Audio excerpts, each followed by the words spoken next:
mila salukane wong ayang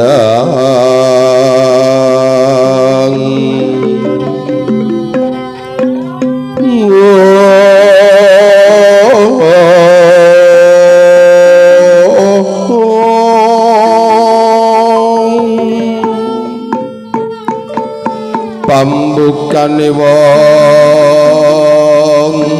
wahayang binarung suara hene pradonga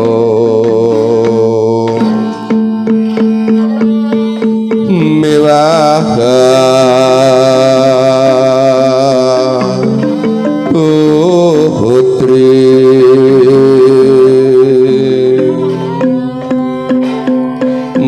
mahayut-hayut samya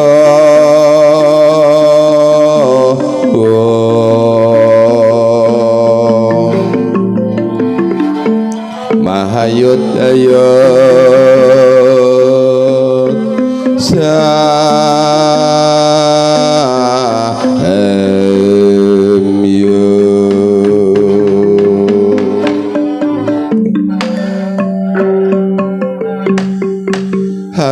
dadosaken bingah raos panggaling sun menawi dalmas padhaaken ingkang nembe prapta kadya dening Kaka Prabu perang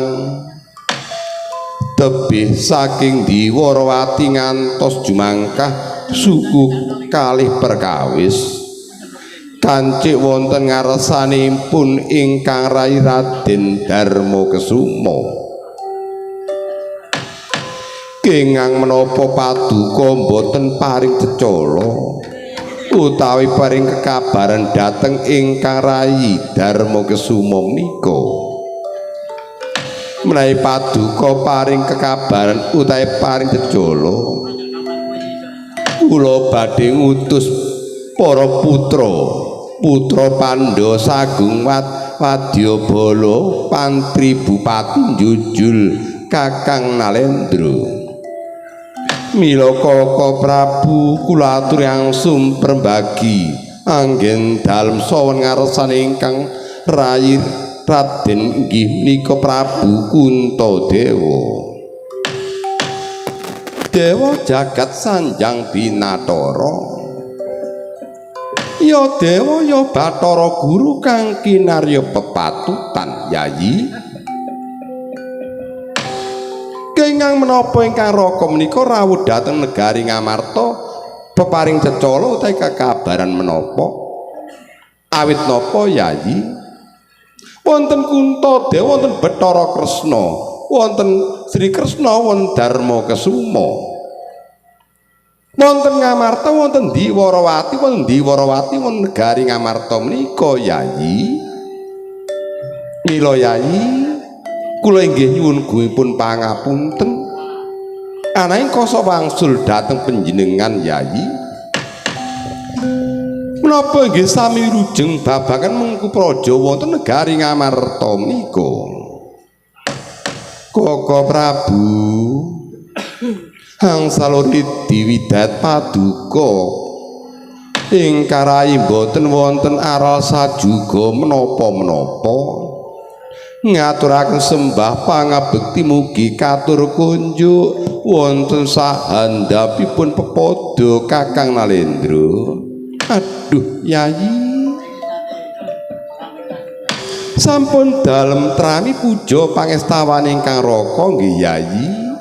Yayi sami aji ingkang rami Kaka Prabu sampun dalam cadung astokala kekalih kawulingga wonten wertakipun Werdaya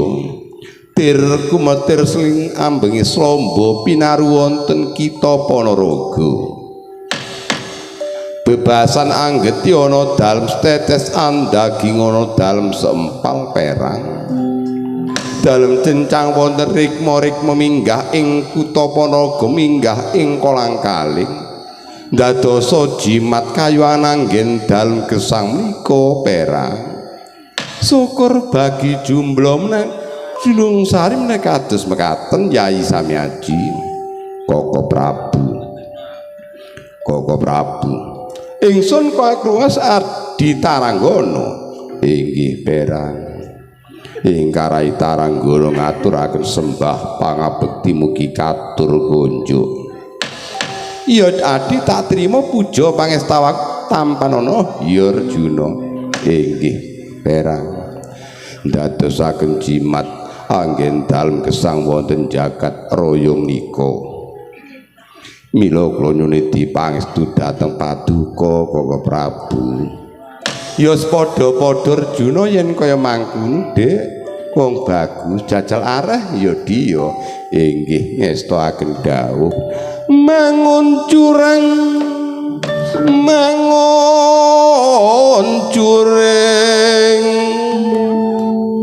gedhe kira simbar caca pupunira gangsir suaranya kadya singobaro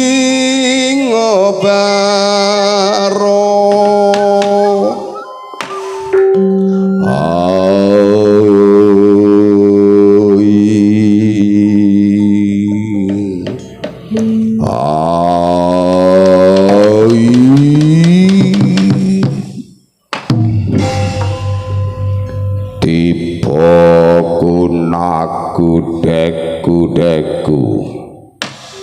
ingsun kaya krungu sore Adi Sena gak sisip apa kang dadi panjongkane jlitheng kakangku apa ya padha waras deng entuk pangestu para Sena pun kakang ora ana swijining apa-apa ngatur sembah ngabekti ya Sena apa odeng ngatur sembah ngabekti moh lah moh sing kaya apa si Sena para banjur ngatur sing kaya mangkunu jlitheng kakangku mangertenono teng ya ana wong tuwa ngaturna kaluputan marang wong anom iku apa sliramu rumangsa bener kakakku sebab apa wong anom bener sing kaya apa iki sing manggon ana ananing kaluputan teng tapi kasa wangsul wong tuwa luputa sing kaya apa sing jumejer ana ananing bebener kakakku mula adikmu Sena Blaka sing dialuk gedene pangapura kakakku ya adis padha-padha yen kaya mengkunu Sena jajal kanan kene para areh dalem sawatara ya di ya kon kakang bakal imbal wacana kelawan kadang para sepuh sing ana negara Ngamarta iki iya kakakku wis mangsa budha kananmu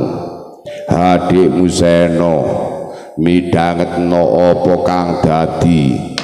tata sedyane jlitheng kakak lan kunta kakakku pembarep deng ya areh yen kaya mangkono Yayi menawi kula pandeng nika mesti paduka menika bingah Yayi nanging rumaos kula kok sok wangsul menawi kadya dening Tirta menawi kadya dening Sela tigang perwucan boten kersa dawuh Yayi menawi ingkang dados dranuning panggalih Yai Samyaji kon sandika dawuh kawula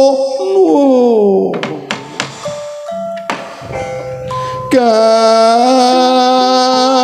karasa slerang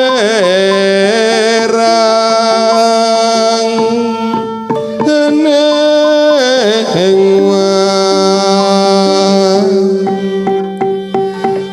mendayono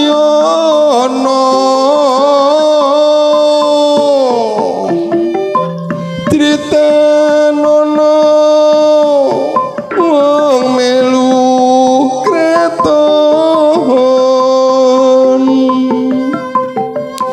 Wisnu mengko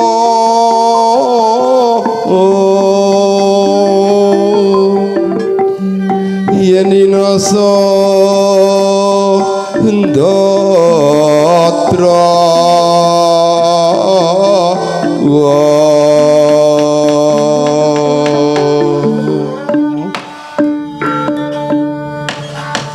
Koko Prabu mboten lepat kados ingkang dipun aturaken Kakang Nalendra ingkang rayi mboten wonten ingkang kapanggalihaken kejawi namung menggalihaken jimat Panakawan tigang perkawis Kakang Badranaya mangundi wangsa kelawan besut awit sampun trimadya candra Tritiga madya tengah candra wulan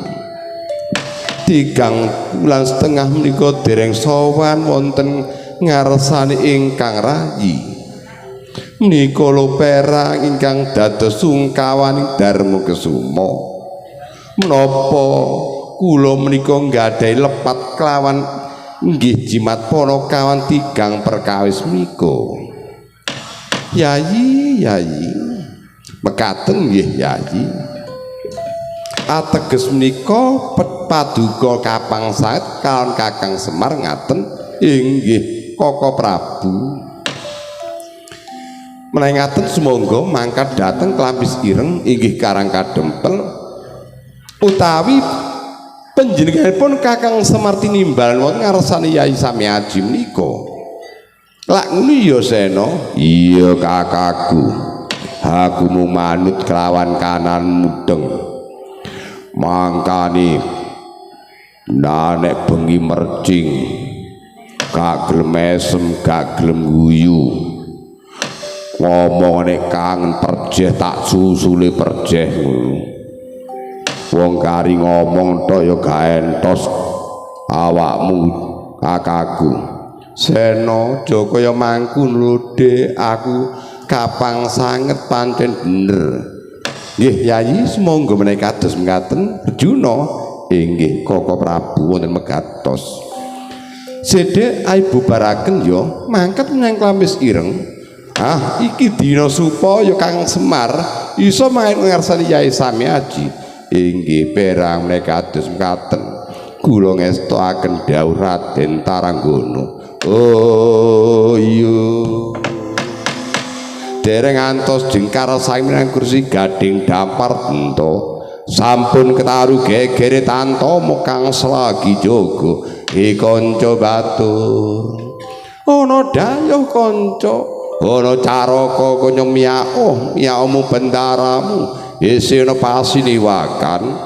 oh iya sinten to ingkang yop-yotan pundak tamu mijil negari tawang gantungan ampuna sang pati brojo semanjing ira pindha suku loro won ngarsaning sang Mahaprabu Kuntadewa Biyu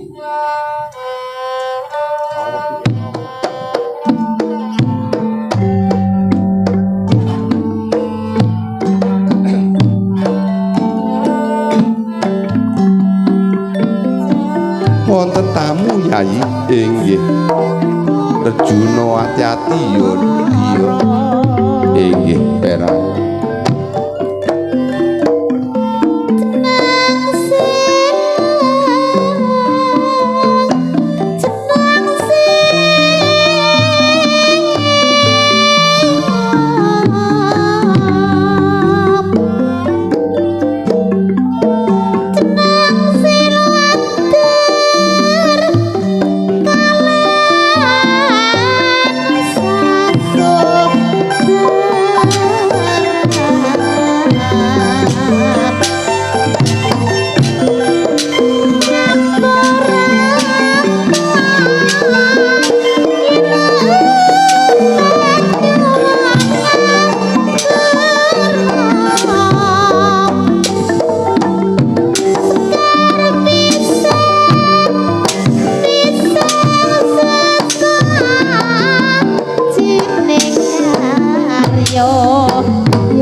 agunge pangapunten inggih Gusti.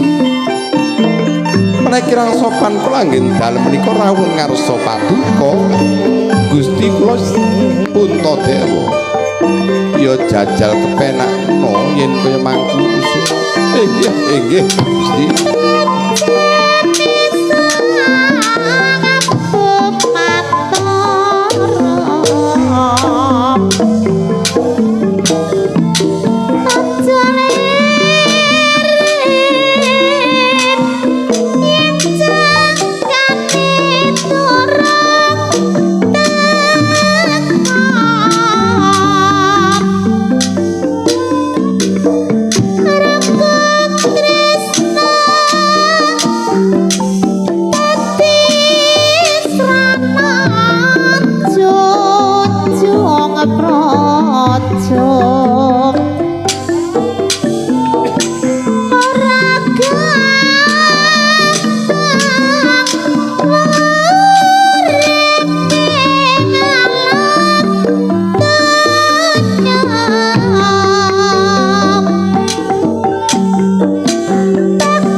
Wauta sampun kula carosaken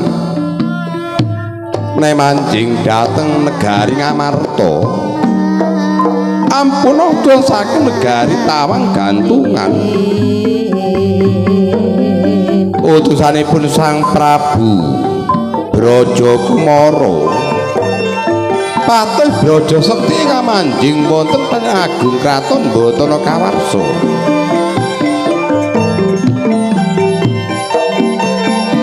Dasar Patih Brajasekti menika tesih mengkoni kasopanan.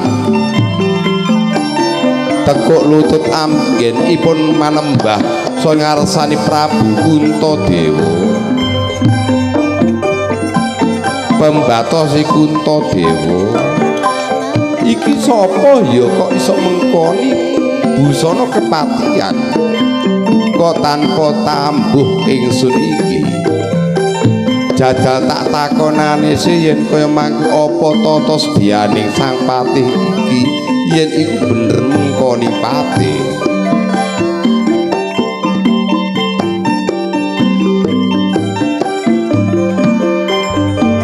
Iya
sining awaka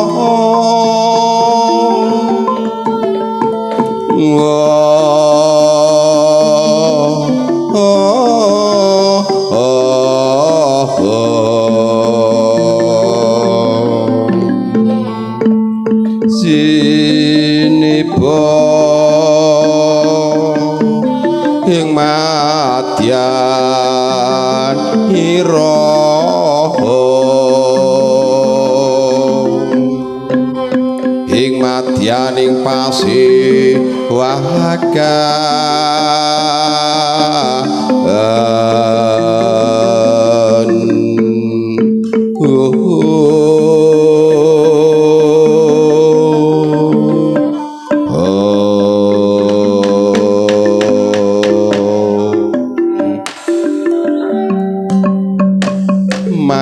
mangku dhisik caraka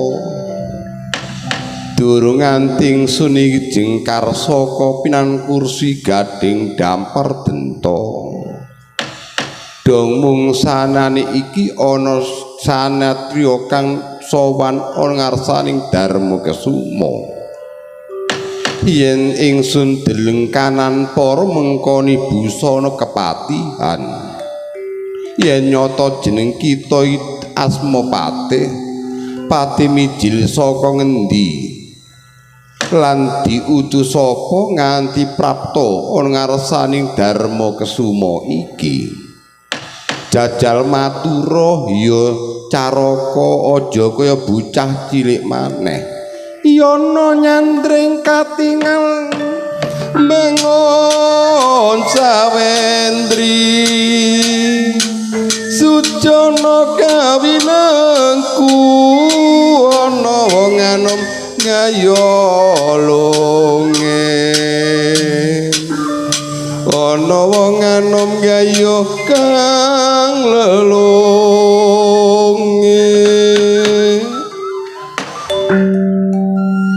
Dewa jagat sanjang Binathara ya dewa ya Bathara Guru kang kinarya pepatutan sinuwun mboten lepat kados mekaten inggih sederepun matur kula ngaturaken sembah pangabekti mugi katur kunjuk iya Caraka wis tak trima puja pangestaning sun kanan para kanrima ya inggih Gusti sampun dalem trami dalem asta kekalih menika sampun dadosaken jimat anggen kula gesang wonten jagat raya menika nggih sinuwun kula menika mijil saking negari Tawang Gantungan dene kula menika Patih Brajasekti dadipun utus Kakang Prabu Brajakumara dadi kanan para mijil saka negara Gokan iku Tawang Gantungan asma para Brajasekti inggih sinuwun lah nganti prapta mekaten sinuwun sedherepun nyuwun gunge pangapunten nggih sinuwun menawi wonten kalpatanipun anggen kula ngandika wonten ngarsa panjenenganipun Gusti kula Prabu Kuntadewa ingkang wonten negari Ngamarta menika ngaten kula menika dipun utus Kakang Prabu Brajakumara mboten lepat ngampil kahanane jimat Panakawan tigang perkawis Badranaya mangundi wangsa ugi besut nika awit napa Kakang Prabu menika waget kadunan mandhapipun wahyu saking Gusti kang akara jagat menawi Tawang Gantungan menika dipun pirsani utawi karawan nggih jimat Panakawan tigang perkawis menika sinuwun Brajasekti inggih ngestakaken dawuh ngene ya iki dina ingsun ora bisa mutusi merga apa bebasane Trimadya Candra Kakang Semar ora ana sawan negara Ngamarta Lah dene minangka kalamun jeneng kita iki pancen bener bakal ngampil jimat Panakawan 3 perkara. Ya jajal se antin ana alun-alun negara Ngamarta. Lah dene ingsun bakal rumpaka kelawan pinispuh ana negara Ngamarta iki. Oh jagat Dewa Bathara inggih Gusti, menawi kados mekaten kula nyuwun pamit kula antose wonten alun-alun negari Ngamarta sinuwun.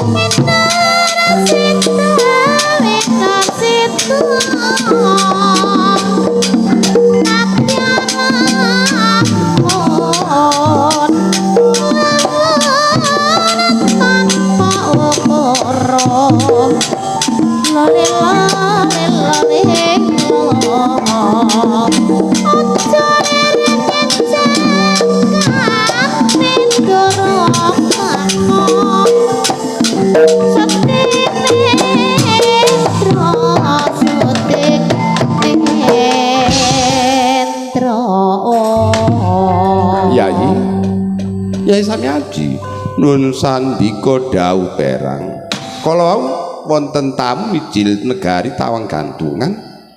napa leres inggih mboten lepat kados mekaten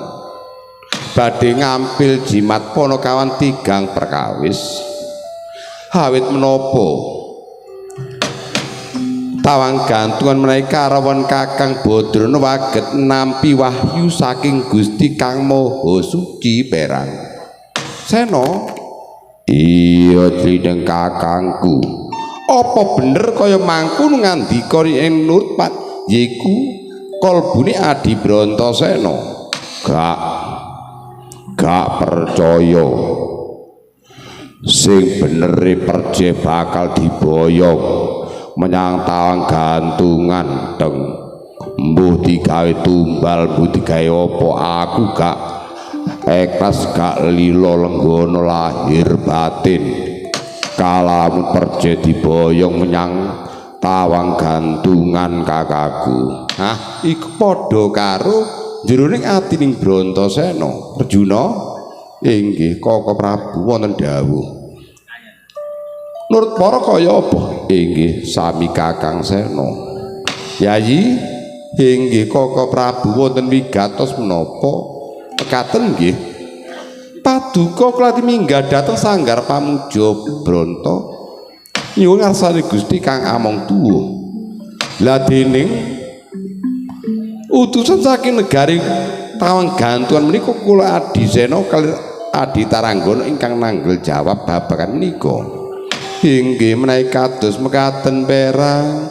kula badhe minggah ing sanggar pamelengan nyuwun pangarsani Gusti Kang Among Tuwa enggal menapa ingkang dados tata sedyanipun duta mijil negari Tawang Gantungan menika. Iya yen kaya mangkono aku njaluk pangestumu Kunta kakangku. Iya Sena mangsa budha kanan para Sena. Oh iya sampun cekap anggen ira dawuh setindak kalih tindak Kunta Dewa minggah dhateng sanggar pamengko jedol-jedolo gendhew negari Ngamarta piyu.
kita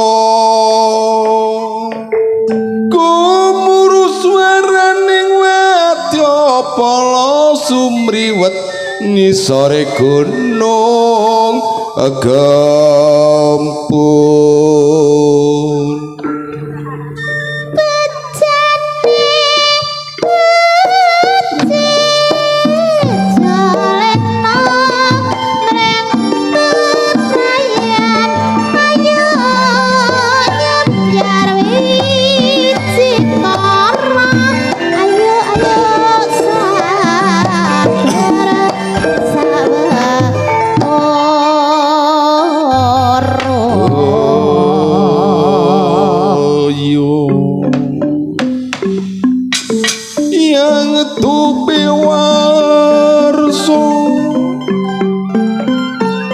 sinigeg tanpa capu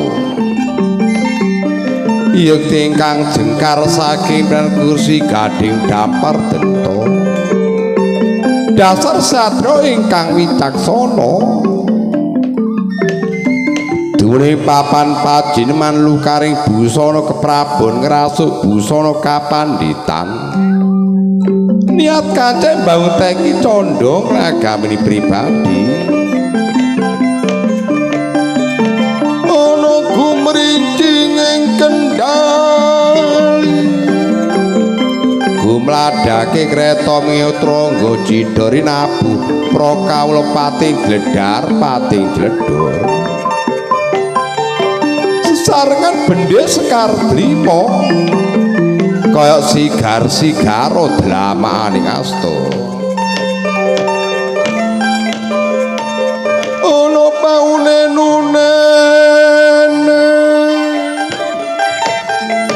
dasar kawula negari ngamarta dhateng mambet gandaning Sandawa mambet sepindha gugu pindha ampyak tinebah kelawan gantar pindha arane kaya ampyak walang tinebah digepuk gantar arane watang kaya walang kang digepuk karo watang pating pencol pating bleber kadya dening sela bergigi sela watu bergigi semut kaya semut kang metu saka gupitane watu pating pencol pating bleber kadya dening gabak ingkang sinawuraken ingkang wetan mencol tang kilen para kawula dasih oncat sukma saking alun-alun negari Batana Kawarsa nadanto sing lore kanyut kadule kali jambe nem pinarupi nandeng kawula dasih enggaling tinarita gelisi wong kang pinuju aponjo sinten to ingkang medal saking pangagung kraton Batana Kawarsa Pati Braja Sekti kabledhing klawan wadya bala negari ngamarta tingkah pindha kapah ingkang sinawuraken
jajal menika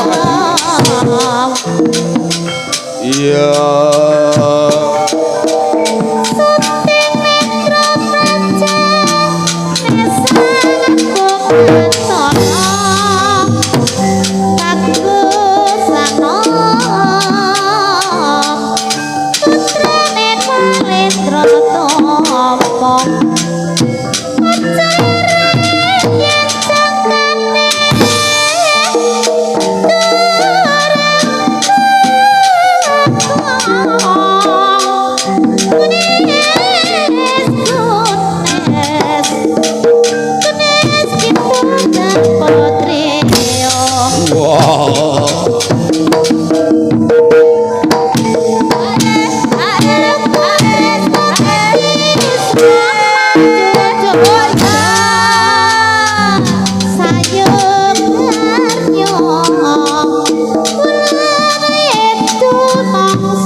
jagat sanjang binatara ya dewa ya Bathara Guru kang kinarya pepatutan gak sisip kaya dene temenggung Wijal Sengara lawan Wijal Angkara inggih Gusti Pati ngantos nimbali tumenggung paduka menika kados pundi dereng matur ngaturan sembah pangabekti mugi katur kunjuk inggih kula ngaten ngaturan sembah pangabekti mugi katur kunjuk wis tak trima puja pangestawan ingsun kanan para kang nrimo dadosaken jimat paripih anggen kula gesang wonten jagat raya Gusti Patih inggih sami-sami Gusti mangkene ya iki dina nganti kanan ingsun mlebu negara Ngamarta ora dipalilai bakal mboyong Badranaya ning dikongkon ngenteni alun-alun negara Ngamarta lah prasaku ya ora kepenak mergo apa sih waya ngono kok banjur ingsun kon ngenteni kaya apa sih yen kaya mangkul ya jajal ayo dipapak rendakane sehingga enggak diwulungno Badrana ayo dobrak-abrik negara Ngamarta kula aturi kantun pinarak wonten ngarsaning Sang Pati Braja Sekti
Alat ya.